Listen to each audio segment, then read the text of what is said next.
Welcome, everybody, to another episode of the Dog Trainer's Blueprint podcast. Today, we're going to be talking about the massive gap between dog walkers, sitters, and trainers, and how you can make the jump into running a real business. Let's be real, walking dogs is cute, but it doesn't pay the bills. If you're still hustling for $20 walks while other trainers are building six-figure businesses, you're leaving money on the table. Hey, Shannon, how are you today? Having a great day. How about you? Good, good, good. I'm good. I'm good. Hey, I wanted to hop on here and talk about in our course we've got dog walkers coming into the program, um and everybody tends to think that if you want to work with dogs, dog walking is kind of the best entry into that world. I feel like it's kind of the easiest um, direction because we could go work for somebody that's a dog walker because the demand is so high. hmm Um, and so I kind of want to talk about why, what drives a dog walker to come into the dog training world, and and why dog walkers should jump into the dog training world, and it really will shift their whole business, but also allow them to run a very lucrative business um, with it. So we could say that dog walkers are making pennies to the hundreds of thousands that a dog trainer would make, and the amount of dogs that they're seeing. A dog trainer is going to see less dogs, and they're going to put more time into the dogs versus just getting the dogs out.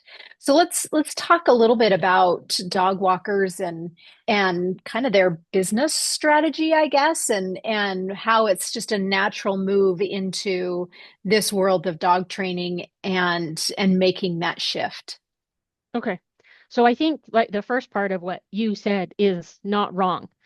Starting out as dog walking is easy.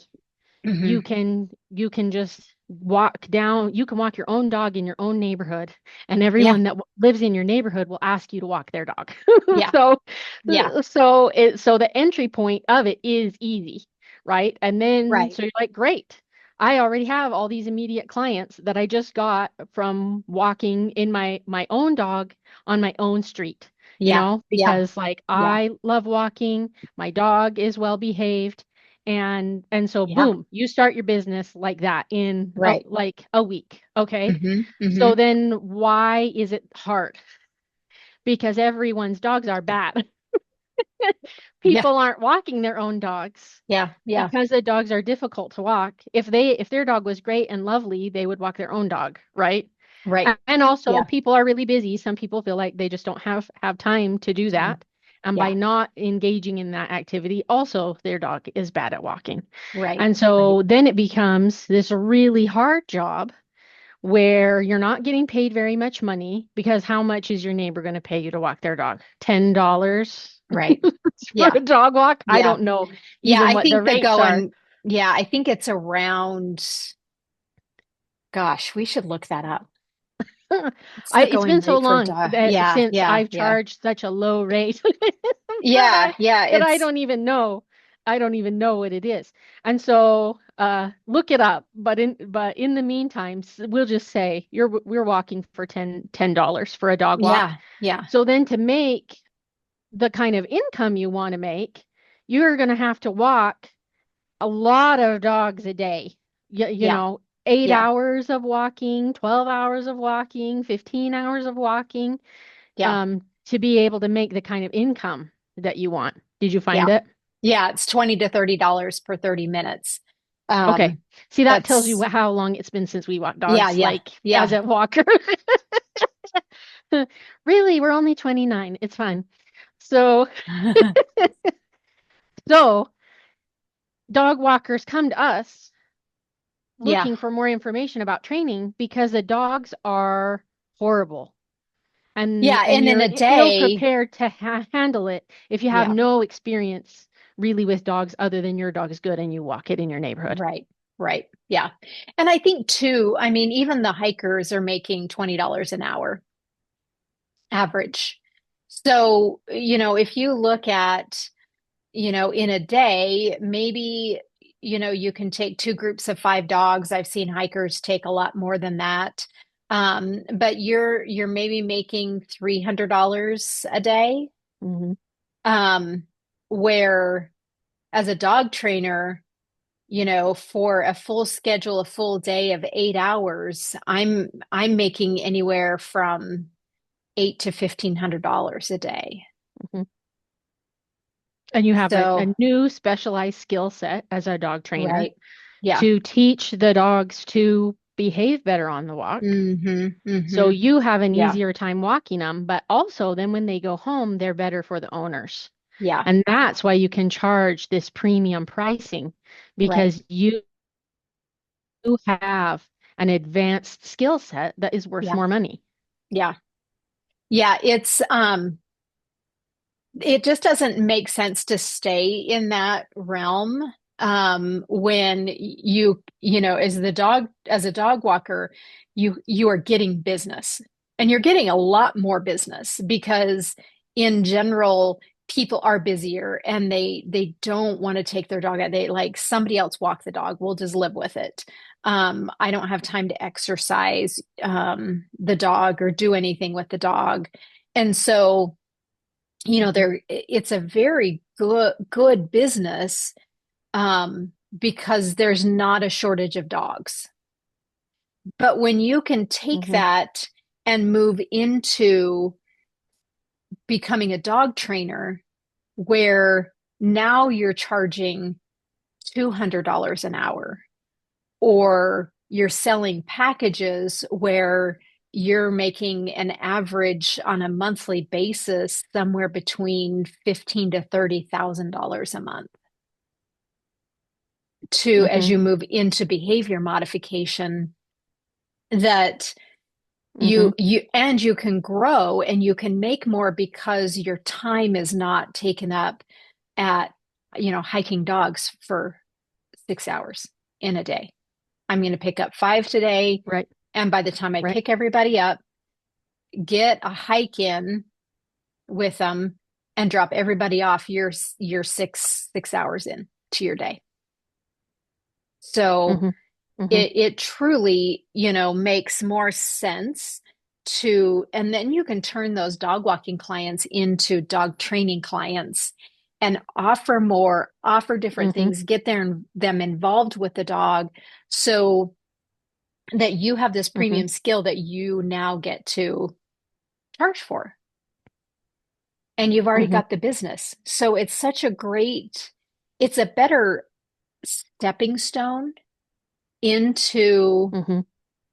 dog training because you've already got all these clients. And it Hmm. was it was kind of funny. We walked into it a little bit backwards, where I had all these clients and they were wanting their dogs worked during the day. And so Hmm. we at some point, it's actually probably 5 years into it, we started offering walk-in trains.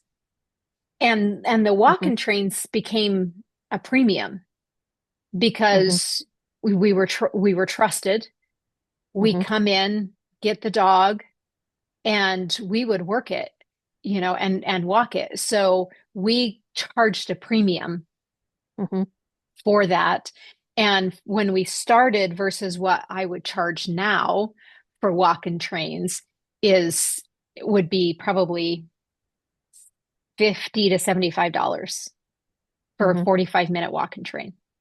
Hmm.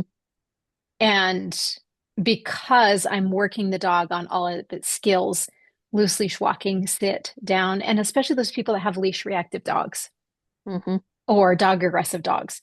Like they can't go on these pack walks. They can't, and it's harder for dog walkers. I just had a consultation with a longtime client that the dog walker said she can't walk the dog anymore because he almost pulled her over.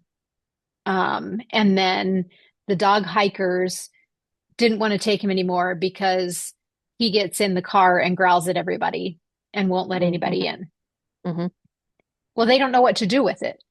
Mm-hmm. They don't know how to fix the problem. Mm-hmm. And so they just fired her. Mm-hmm. And so then she calls me, who she's been working with for, I don't know, 10 years now. She's like, "Oh, are you still training? I need help. Everybody's fired me because Finn is, growling at dogs coming into the truck and then he's pulling the dog walkers over." Mm-hmm. And so now now I'm hired to work on him to get him where he needs to be. And she probably won't ever go back to, that scenario for him. Mm-hmm. So I think there's so much more to coming out of dog walking where you can actually solve the problem. Mm-hmm. Though if those walkers were trainers and still doing hiking, but taking less dogs on and really working on a recall for Mm-hmm. them and really getting that, and then I mean they would be keeping the money. Well, and the clients are more valuable. I mean, I Yeah, think that's part of it with like the getting fired. Like, let's speak to that for a minute. That dog walker, the client's not valuable to them because they're not paying them a high price and they right. can replace them. They probably have a waiting list Yeah, of yeah, of people, and so it's not worth it to them right.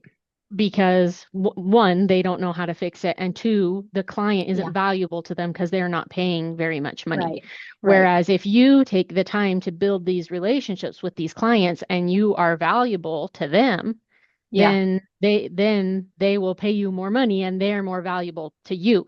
Because yeah. I can't think of any client I've ever fired dog training. Like, No, really.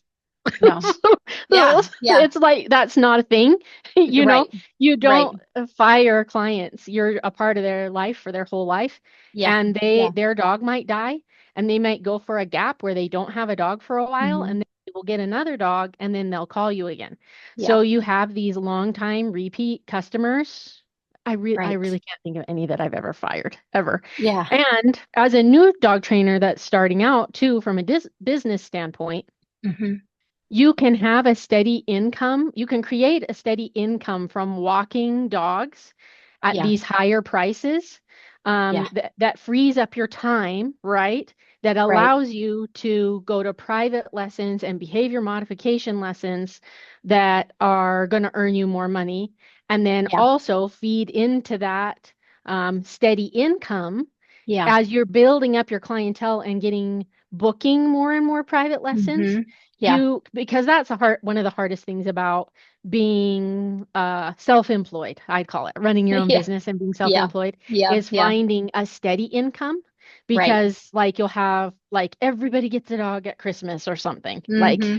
Yeah, and they don't yeah. call us at Christmas, It they goes call us right. 2 months later, Right. like In when the March. dog's naughty, right? Right, So right. have Yeah. tons and tons of lessons in like February, March, April, and Hmm. then everyone goes on summer vacation, and then you don't have as many. But as Yeah. you get to be a better trainer and you build up your clients and there's more word of mouth about you, you will get steady Right. lessons.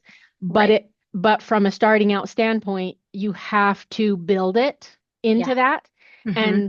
and having walking as a walk-in train service for your private lessons can help you have this steady income to bridge those gaps until your calendar's all the way full with lessons. Yeah.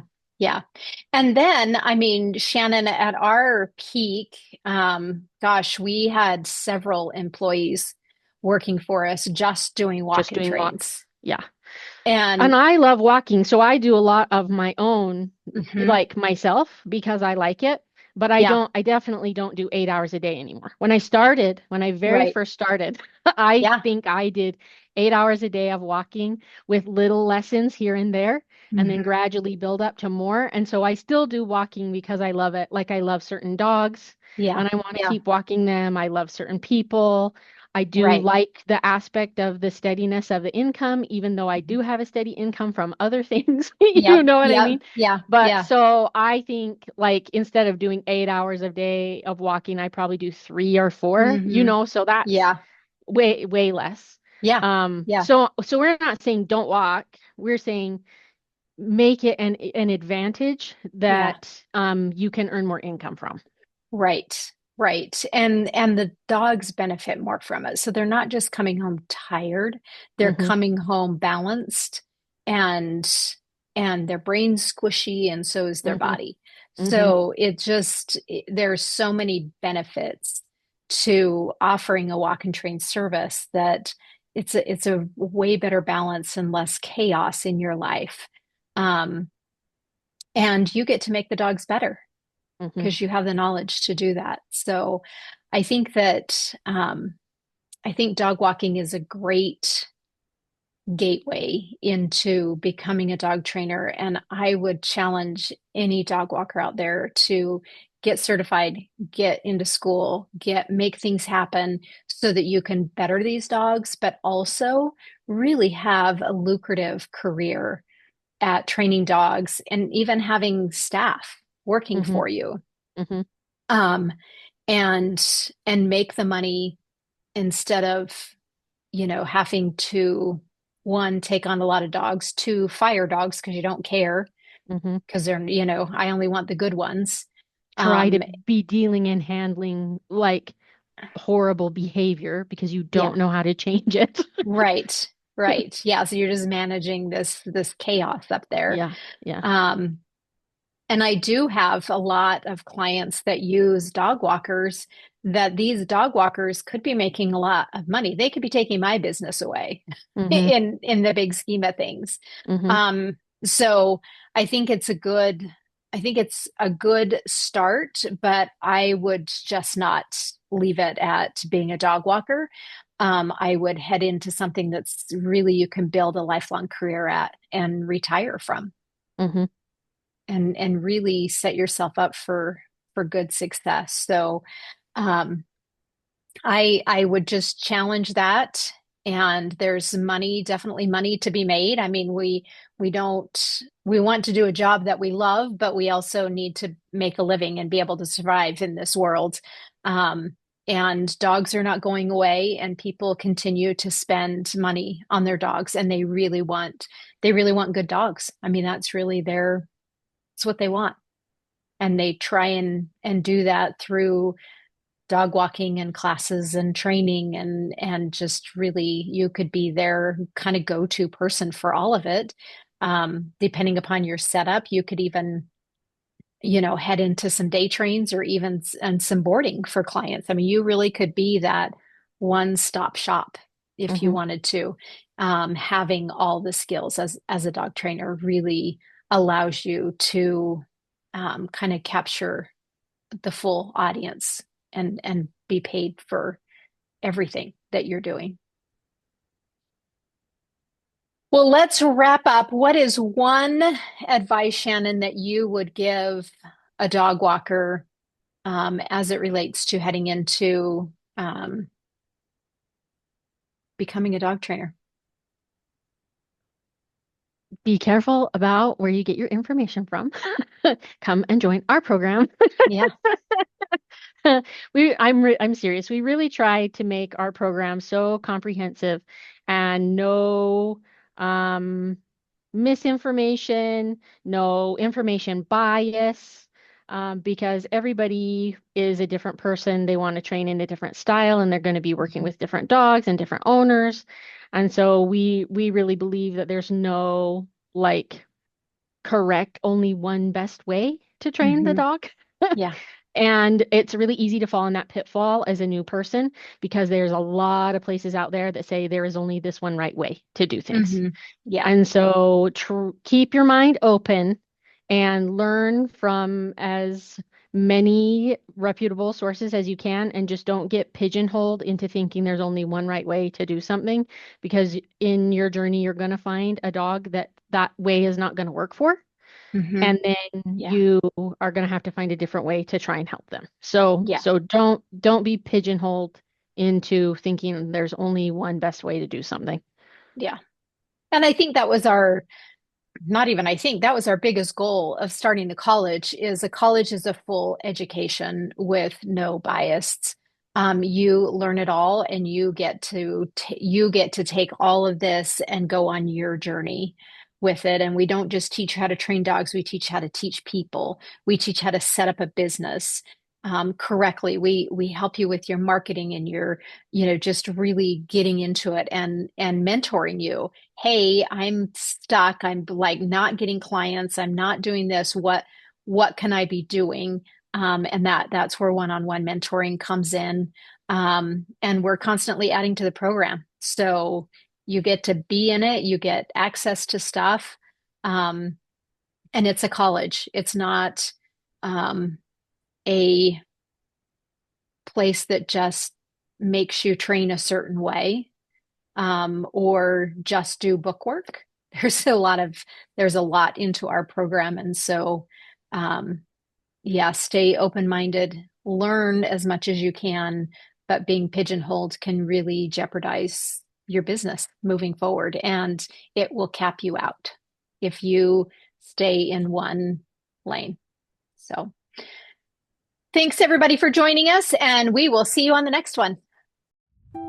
All right, if today's episode hit home for you, here's your next step. Stop listening and start doing.